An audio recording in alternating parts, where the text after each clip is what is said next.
Hi folks, welcome to The Break Key. My name's Henry, and today we're getting ready for VCF East and the CoCo classrooms there, putting together the FujiNet-PC virtual FujiNet device.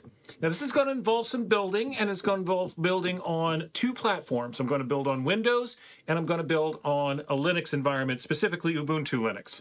Your mileage may vary depending upon where you're at. If you're in a Windows environment, it should be pretty much the same. If you are in a Linux environment, some of the stuff may be different because of the library names in your package manager, but as long as you know the packages and libraries you need, you should be fine. Plus, at the end, there's going to be some bonus points for those of you who don't want to mess with any of that. So stay tuned, stick around, and let's get our FujiNet on with the virtual FujiNet-PC device right here on the Break Key. Here we are in a fresh installation of Ubuntu 24.04. Now, Ubuntu is what I'm used to using, so these incantations are going to be different if you're on a different Linux environment, if you're in a different distribution, but overarchingly, it should work. Here's what you're going to need. You will need your full, basic build environment, which is going to include GCC, which is going to include the automake tools, the autoconf tools, and things of that nature. So in Ubuntu, that's build essential. Easy enough. The packages you're going to be needing to pull in is going to vary based upon your distribution. Other packages that I know I need. In Ubuntu, build essential does not include CMake, and CMake is a necessity, absolute necessity, for putting together FujiNet-PC. Build essential also does not include any of the common version control systems, so we need to install Git. We also need a couple of specialty libraries. One of them is called Embed TLS. That's MBED-TLS. And we also need expat. Ubuntu's strange in that, for whatever reason, if you just type Python, it doesn't realize you're talking about Python 3. So we have to tell it that specifically. And because pip no longer works or plays at all with system-managed Python installations, we have to install PyYAML and Jinja 2. There we go. That should be everything we need to install to get this to work. Well, let's try changing that from PyYAML to YAML, and maybe that would actually do what I need it to do. There we go. That's much better. Now, what I want to do next is clone the FujiNet firmware repository. This repository contains everything we need in order to make our virtual FujiNet device for the CoCo. So now you can see the git commands that I'm using. So this is going to be git clone, HTTPS, github.com, FujiNet Wi-Fi, FujiNet firmware. Boom. That's taken care of. We've got that in. And the one we want to run is build.sh. To build FujiNet-PC for the CoCo, all we need to do is use build.sh. Give it the -P flag. I can't remember what -P stands for, but that's the flag we have to use. And in all caps, CoCo.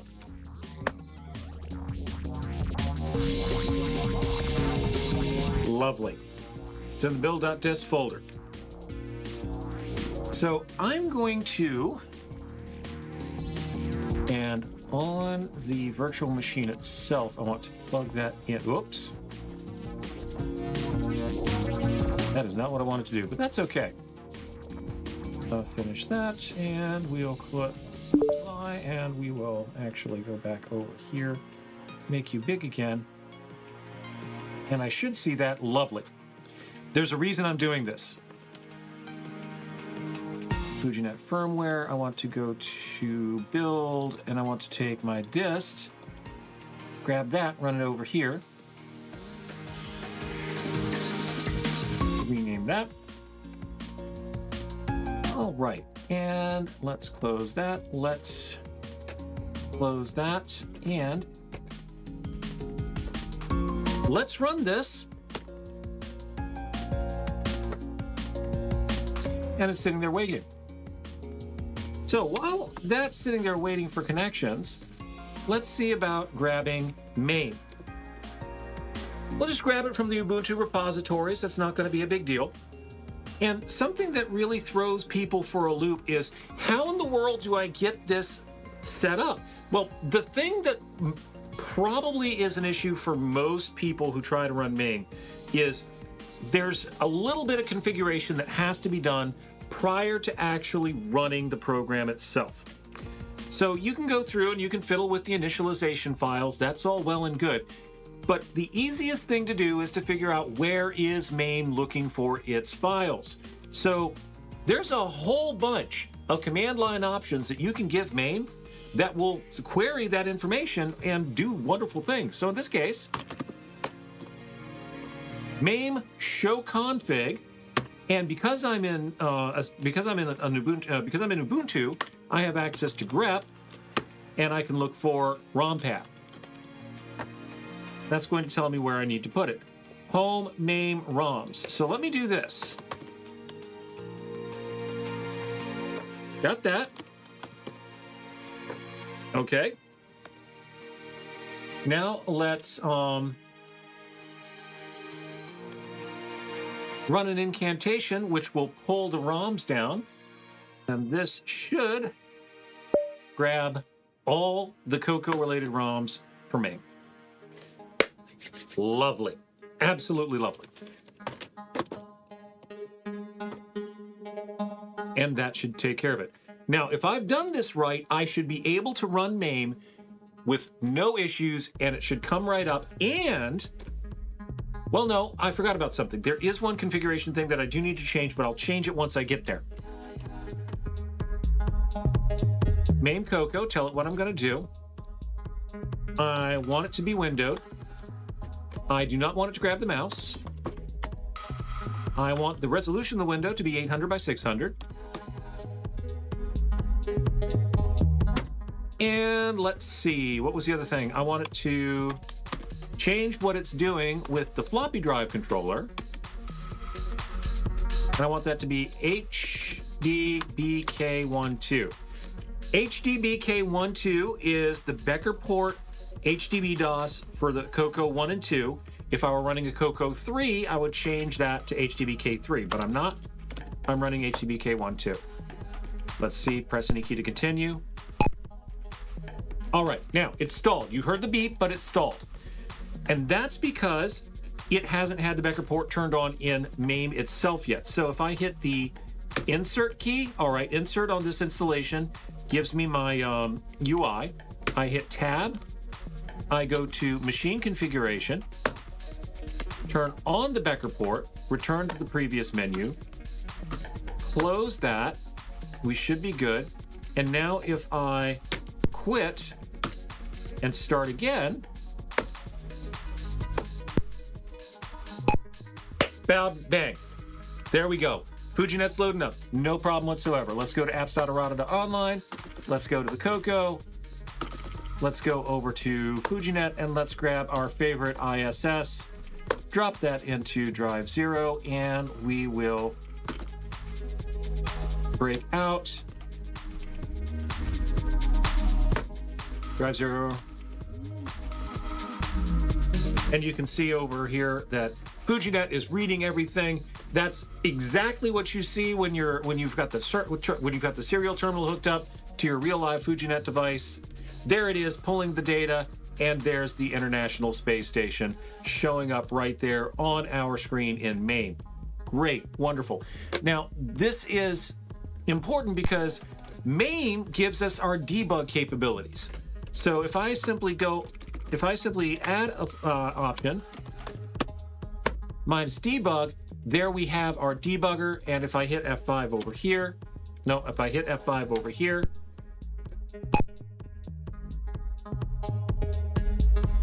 something weird happened. There we go. And it's running. and it's running, and FujiNet didn't like it, so I just have to reboot the FujiNet device. That's not a big deal. I've seen this happen a couple of times before. So let's reboot the FujiNet device. And now, let's get XRoar installed. So, XRoar will also work with this. Let's skip all these steps because I don't want to have to deal with doing all this stuff. That's annoying. All right. And if I go to XRoar, no, I don't want XRoar Online. I want that. There we go.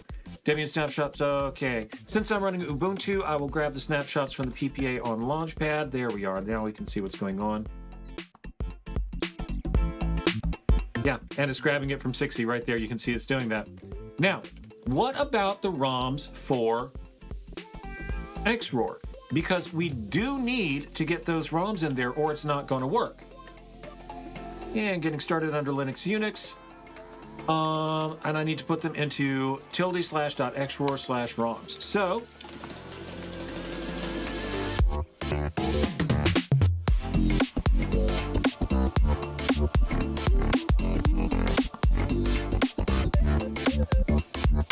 okay, that's much better. Now, for XRoar, we also need the HDB-DOS ROMs, which we earlier got for MAME. We just have to unzip them in here. And there we are with that. And then I also need to make sure to get the DOS ROMs. So with that all done, I should be able to simply, and we have recently, that's refreshed. Have I installed XRoar? Yes, I installed XRoar. All right, machine CoCo US. We need to specifically say we want the HDB DOS ROM. And then turn on the becker port. This should work. Boom! Haha! Nice. It's working. I'm pointing the wrong direction. There. Oh, yeah. Nope, there. Haha. Over there. Yeah, there. It's working. See that? It's working. And if I go down to Apps Errata Online and let's grab CoCo. In this case, let's go to Games. Let's do a filter and let's see if this will work.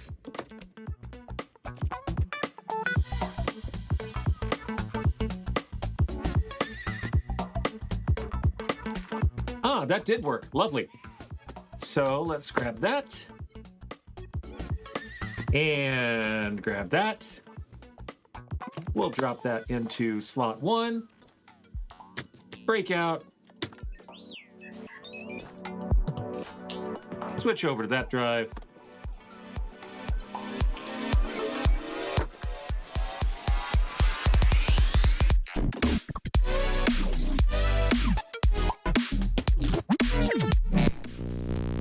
There we have the dulcet tones of the wizard teleporting in. Wonderful.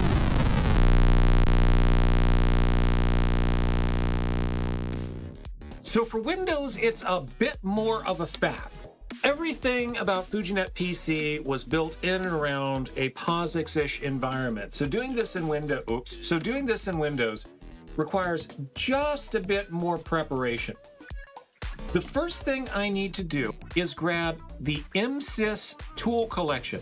Now, for those of you who want to follow along at home, much of the information that I'm giving you here is straight from the FujiNet's install information, or FujiNet-PC install information, which we find at github.com, FujiNet Wi-Fi, FujiNet-PC, blob, FujiNet-PC, windows.md. This is where I started from to get this information. Now, there are a few things missing. For instance, because pip no longer works well with system managed installs, we have to install that manually. That took a little bit of faffing around to find, but still in all, we need to get MSys. Let's get the MSys information. All I need to do with that is just download it. Installation. There we are. That's what I want. And let's go to downloads and let's get the installer in. There we are. MSys2 setup. And we will be putting it in C:\MSys64. Sure, that works for me. Start menu shortcuts are fine. Installing is fine. It's running all its components. I'm pouring a little bit of coffee.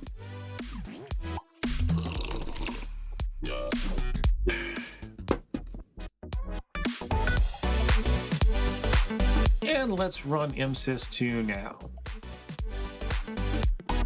That is ridiculously tiny, so we are going to make that a little more visible. Oh, I need that. That's over here. Preference options. That's what I'm looking for.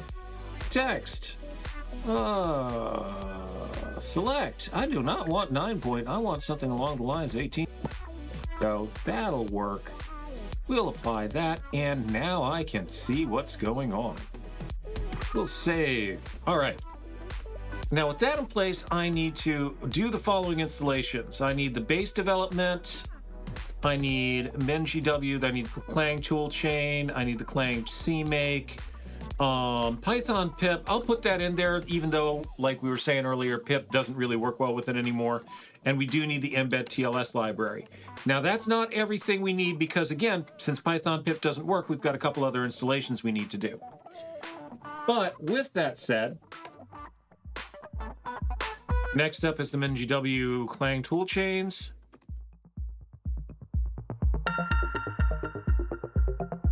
Okay. Now I need CMake and Git.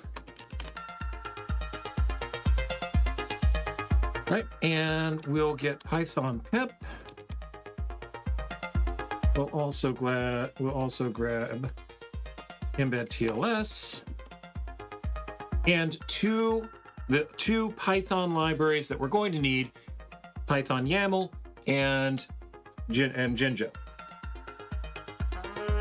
That should do it. Oh, no, it's not happy. Oh, does it only like this doing one at a time? Are you that way about it? Apparently so. That's annoying.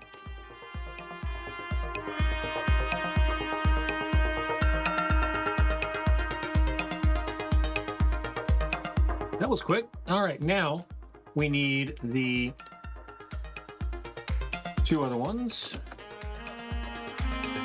And now, here comes the next big thing. We installed Clang, but for whatever reason, this environment does not know where Clang is, so we've got to tell it.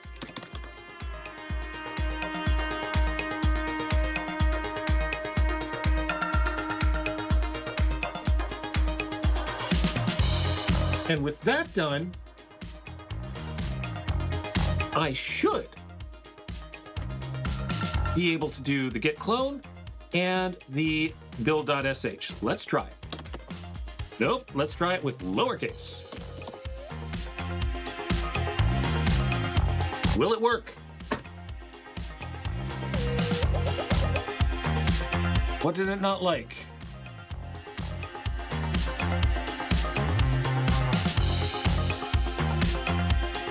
No CMake C compiler could be found. What the heck was up with that? I thought I installed that.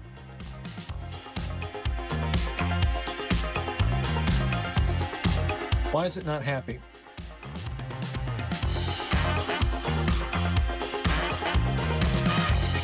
I must have missed that one.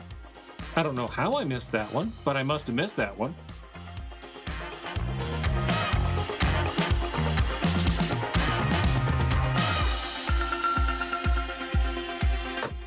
Is it gonna work now?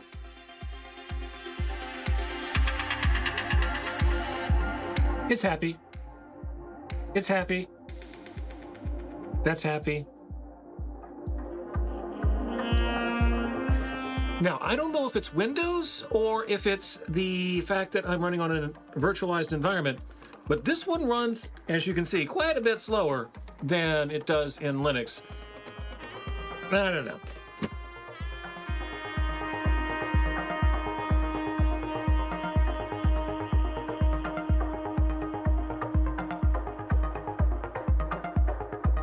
All right. So, and if I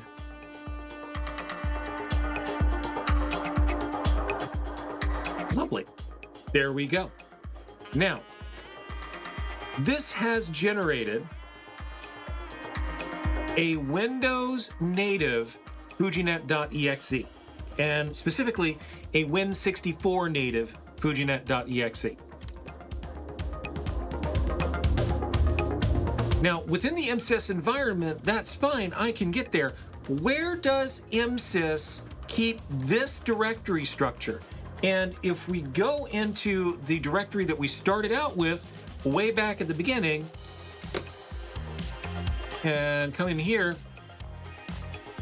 we'll find our entire file system in here. So I go to Home, I go to Henry, there's my FujiNet firmware directory, there's my build directory, and there's my disk directory, which has the FujiNet information in it. And if I do the batch file for run FujiNet, there we go. Bang, it's running, and it's running fine. Lovely. We've got, it looks like we've got FujiNet running on Windows. Next step, let's get MAME running. So for this one, we'll bring you back up. We'll go to mamedev.org. And let's go to downloads, latest release.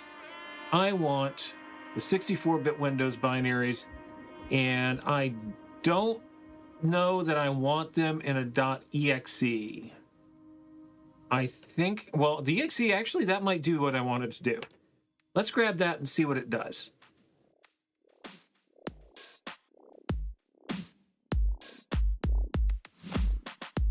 Make sure you trust it. Okay, here's what I was afraid was going to happen. I want to come over here and I want to keep it. And let's see, show more. I really don't care. I want to keep it anyway. I know what this is. You may have this happen when you download MAME. And come to think of it, Windows may try to be smart enough to keep you from downloading that no matter where you find it. So just be advised that that might be an issue. Coming back over to our downloads folder, we have MAME, the exe. Let's grab that. It's a self-extracting 7-zip, and I'm going to extract this to C:\\. Let's put this in the desktop, and let's put this under MAME, and let's extract that. Right, you're still waiting, and it looks like everything else is done here. Yep, so with all that done, I will make the desktop visible. I think I can do that just by, how do I make the, I'm not sure. Okay, we'll make you do that, and I can make you go away. Oh, look, there's what we've got. So if I start, I should be able to open a command file here. Open a terminal, open a terminal. There we are, that's what I want. Oh, it's PowerShell. God help us, everyone. All right. It's PowerShell, not CMD. I'm just, oh well. Let's see what happens. And let's pipe this through, I think, Finster. ROM path. I think that's what I need to do. Oh, let's try /MAME.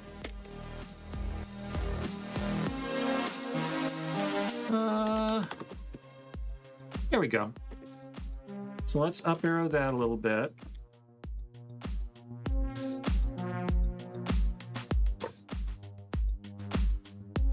All right, ROM path is ROMs. Now, here's the trick with Windows, all right? You see where it says the ROM path is ROMs? The ROM path is the ROM subdirectory of whatever directory you're sitting in. That's where it's going to look. It doesn't care where you are. Wherever you are, it will look in ROMs under that directory. So right now I'm sitting in users Henry desktop MAME. It will look under users Henry desktop MAME if I run MAME from this directory. So ROMs contains dir.txt. That's great. So let's see if we can't grab all those ROMs and put them in here. And I know I don't have wget. Oh, do I? No, I'm not gonna. I don't trust it because I don't have the other commands that I need.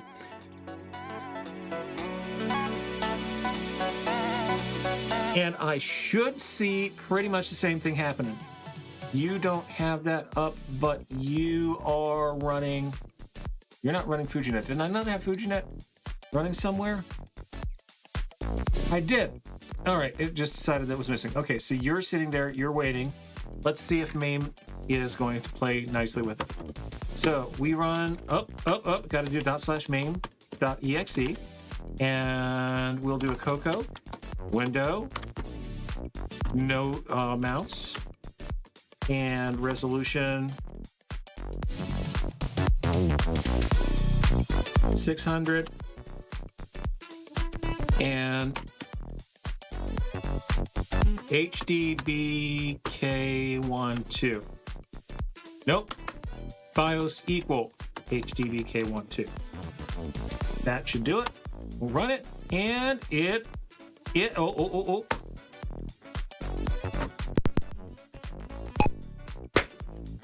beeped. Okay, all right. Now, again, this is where the Becker port is not by default enabled within the MAME emulator. In Windows, I believe your access key for the UI is scroll lock. No, what about insert? It is scroll lock. And so tab, machine configuration, Becker port on, Becker port on, return to previous menu, close menu. All right, let's run it again.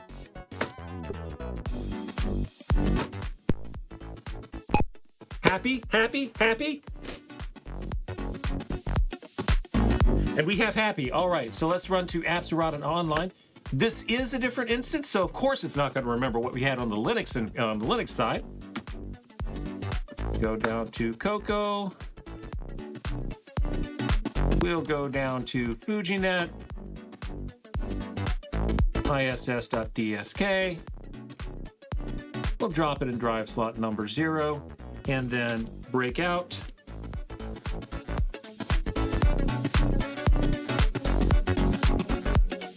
iss.bin. And let's see, I need to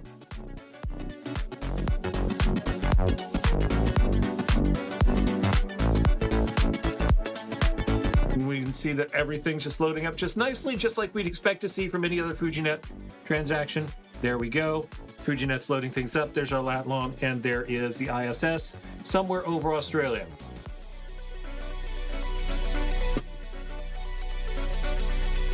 All right. So scroll lock, escape to quit out of that. Lovely. Now, I need to grab XRoar. So for Windows, we can use either the zip archive or the MSI installer. I'll use the native MSI installer for 64-bit Windows. You can go away, thank you very much. Why are you complaining? It doesn't like it. Again, you have to go and tell it to keep, and then you have to tell Microsoft that you really mean it. Open that, run it, yes. And it looks like XRoar has been installed. So again, with XRoar, we have to figure out where to put our ROMs. Those go, if I go to the manual, I go to getting started under Windows.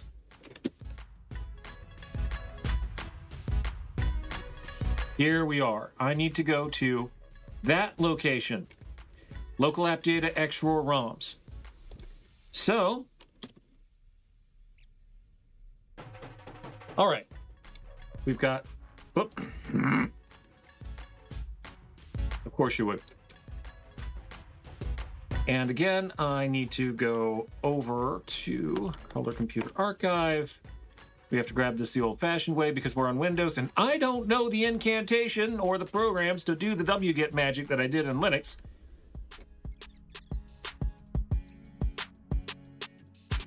Good.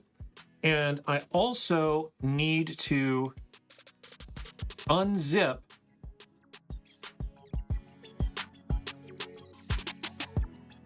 and if I'm particularly lucky, XRoar is in the path already because it was an MSI installer. It is not.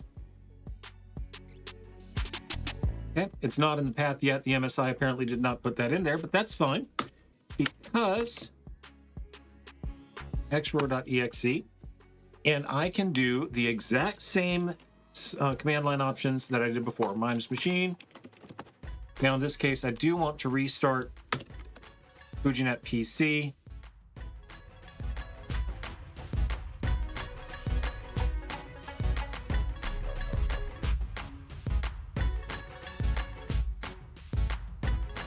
And that was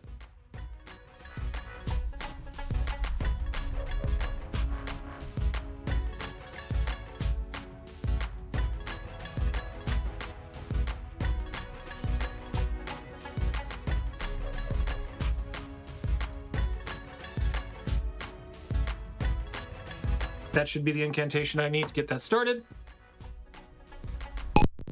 Bang! Wonderful! Haha! Marvelous! All right, FujiNet's doing its FujiNet thing. We can see that it's FujiNet loading. There we go with that. Let us get back onto apps.errata.online. Nope, I don't know how to do our filter just yet. Get into CoCo.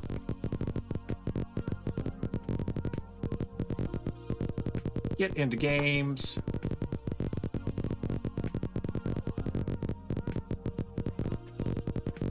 Let's see. Filter.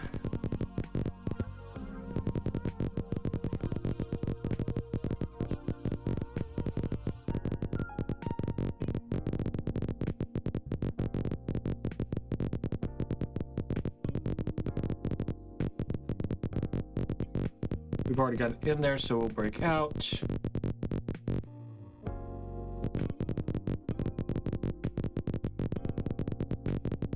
You can see it's running, it's loading. And there we go. FujiNet-PC, built and running on both Linux, x86 64, and Windows 64-bit. This build procedure should work on just about any type of environment that you've got. The Windows procedure will work for Windows. The Linux procedure will work for Linux. There is, if I recall correctly, a procedure for macOS. Yep.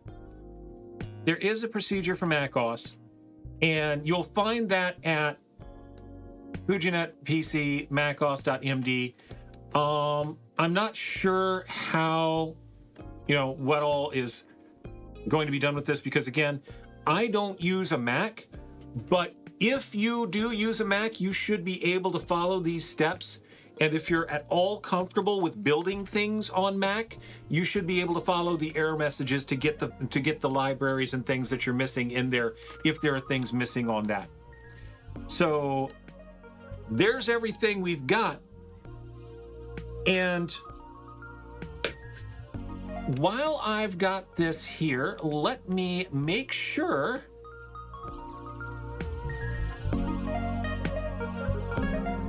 and to make things a little bit easier,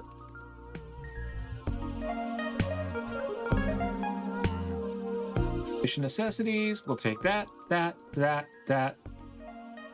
No, that's not what I wanted to do.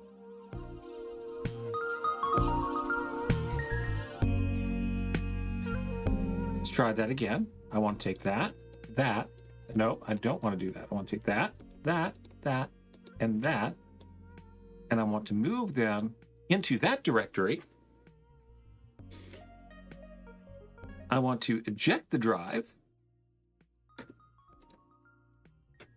Actually, I don't need to eject the drive. I just want to turn off this machine. All right, I'm happy. Right here on this USB drive, because I've done a little bit of testing also, the files that are on here for the Windows side and for the Linux side will run. Like, I can give you these Windows files, and they will run on your box. As long as you're running Windows 10 or Windows 11, they will run on your box. Your box might complain a little bit about security issues, but it doesn't matter. It doesn't have to go out to the big, wide, scary world. You can just run it, it'll stay local, and it'll be fine. And if you've already got a working version of MAME, as long as you run FujiNet-PC, prior to starting up your MAME installation, make sure you've got your Becker port turned on, and you've got the HDB-DOS BIOS option for the FTC turned on, then you're going to be fine. It should just start. And the same story with XRoar. Provide XRoar with that cart ROM for HDB-DOS. Tell it to turn on the Becker port, and it'll just work. You can download these onto you can download the Linux stuff onto your Linux machine, see if it works. You can download the Windows one onto your Windows machine. It should work. macOS, like I said, I don't know that much about. I don't have a Mac to build this on. So, if you know somebody who can build it for you and you're running a Mac, or you want to try building it yourself, go right ahead. This is going to be easy. And here's the thing. This will be available on my GitHub page for you to download so that you can be prepared to have some fun with me and with a whole bunch of other friends at the CoCo classrooms at VCF East coming up in 2 weeks' time. So be there with me. Having been here at the break key, we will see you over at VCF East. Be sure to check in the description for the links for these files. Thank you so much for coming in. Be sure to like, share, and subscribe. We'll see you at VCF East.